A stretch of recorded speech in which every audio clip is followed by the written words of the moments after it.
इंग्रज आला नसत, निजामही आला नसत, आदिलशाही आला नसत, इतका अन्यायकारी असणारा की म्हाताऱ्या माणसावर आंदोलन करायची वेळ आली, इतका अन्यायकारी सरकार 500 वर्षात कधीच आलं नसतं, कधीच. इतकी नाचक्की. त्यामुळे आपण आपले सगळे आई वडील माता वयस्कर असणारे इथं उपोषणाला जरी बसले तरी जगाच्या पाठीवर हे इतिहास होऊन जाईल की इतकं नाचक्की असणारं सरकार जगाच्या पाठीवर कवाच आलं नसलं.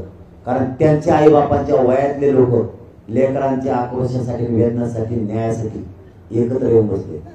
याच्यासाठी मी गोधडीत असतो. कळलं का तुला? तुला माझ्या गोधडीतल्या अडीतने कळायचे आत्ताशे थोडे कळले. तुला जर माझ्या आडी 1-2 आणखी कळाले ना, तू म्हणशील हे लयच बेकार गाबलं दिसते.